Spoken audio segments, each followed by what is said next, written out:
भी संवैधानिक पद जिसको कि कांग्रेस या उसके सहयोगी दलों ने छोड़ा हो, चाहे सुप्रीम कोर्ट इम्पीचमेंट किया, महाभियोग चलाने के लिए केस किया, आप चाहे वो चुनाव आयोग हो, चाहे राष्ट्रपति, उपराष्ट्रपति, लोकसभा अध्यक्ष, जो संवैधानिक पद हैं, उनके साथ आप बोल रहे हैं मिमिक्री छोटा शब्द है। उपराष्ट्रपति एक संवैधानिक और निष्पक्ष पद है। मैंने 4 वक्तव्य बोले, उसका आपने बोला नहीं। देश के प्रधानमंत्री ने टिक टिक टिक टिक करके किसको कहा था? देश के प्रधानमंत्री रेड कोट किसको कहा था? देश के प्रधानमंत्री ने प्रधानमंत्री के बारे में आप कह सकते हैं, उसमें भी 4 शब्द थोड़ा सा तो फर्क समझिए, थोड़ा सा दिमाग खोलिए।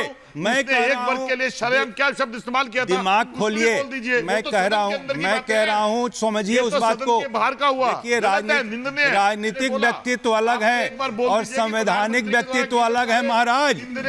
संवैधानिक बार तो बोल दीजिए। मैं क्या कर रहा हूं, सुन तो लीजिए। संवैधानिक जो पद पे लोग हैं वो अलग हैं। मान लिया आप प्रधानमंत्री के बारे में तो आप कहते हैं चोर है, वो अलग विषय है। लेकिन आप राष्ट्रपति, प्रधानमंत्री, सुप्रीम कोर्ट, सीएजी और इलेक्शन कमीशन, सबों को आप मानते हैं कि ये भ्रष्ट हैं और गलत हैं और उनके बारे में आप आलोचना करते हैं। ये थोड़ा सुधार। और एक बड़ा आरोप राखी जी ये आपकी पार्टी पर लगाया कि दरअसल एक जाति के पीछे छिपने की कोशिश आप यहां पर कर रहे हैं और आपने सभापति जी को आगे कर दिया है।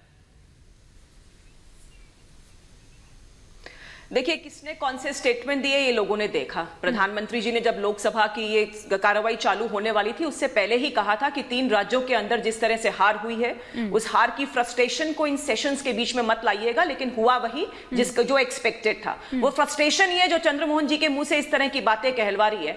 हम कभी भी जाति के पीछे नहीं आई। प्रधानमंत्री जी ने साफ साफ कहा कि जिस जाति को एड्रेस करने की जरूरत है हमारे देश में, वो गरीब, महिला, युवा और किसान है। इनकी हम बात करेंगे। लेकिन आप लोगों ने सबसे पहले ओबीसी कार्ड खेला। आपकी जो विभाजनकारी नीतियां हैं उसके सामने मोदी की गारंटीज तीनों राज्यों में ऊपर आई है। आपने डिवाइड करने का प्रयास किया, नॉर्थ को और साउथ को आपने डिवाइड करने का प्रयास किया धर्म के नाम पर। आपने डिवाइड करने का प्रयास किया डीएनए के नाम पर। और अगर आप किसी के इस बारे में गलत बातें बोलेंगे, आपके खिलाफ लामबंद हो गए, उद्वेलना नहीं होगी। समाज सड़क पर आपके बात हो गए आपके खिलाफ। जिस तरह की मिमिक्री हुई, राहुल गांधी वहां पर वीडियो बना रहे थे, जो हुआ उसको कैसे जस्टिफाई करेंगे चंद्रमोहन जी आप? अच्छा राखी जी सुनिए ना, एक सेकंड। अच्छा राखी जी एक सेकंड। चंद्रमोहन जी, राखी जी वो ये कह रहे हैं कि राहुल गांधी के बिना आपकी राजनीति नहीं चल सकती। और राहुल गांधी जी ये कह रहे हैं कि उस वीडियो पर तो आपका ध्यान है, उस मिमिक्री पर आपका ध्यान है, लेकिन जो मुद्दे उठाए जा रहे हैं, बेरोजगारी, महंगाई को लेकर, ये तमाम मुद्दे जिनकी वो बात कर रहे हैं, उन पर आप कोई चर्चा नहीं कर रहे। 100 से ज्यादा सांसद निलंबित कर दिए जाते हैं, चुने हुए जो इस संसद में चुने जाते हैं। संजीव जी और फखरुल मुद्दों के बेसिस पर ही हम लोग गए थे इलेक्शंस के अंदर। इन मुद्दों के ऊपर ही गए थे। और मैंने जब विकास दर की बात करी तो वो मुद्दा है, वो हमारे देश का मुद्दा है। अगर ये बात करते हैं महंगाई की, तो 2012-13 के बीच में जो डबल डिजिट के अंदर महंगाई दर थी उसकी भी बात चंद्रमोहन जी करेंगे।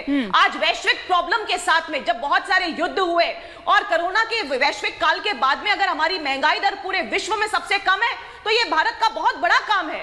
बेरोजगारी की अगर मैं बात करूं तो आप देखिए लगातार हमने कंट्रोल करने का काम किया, जबकि बहुत सारी चीजें प्रॉब्लम में थी। हम तो कह रहे हैं डिस्कस कीजिए, हम तो जनता के मुद्दे पर ही इलेक्शन लड़ेंगे।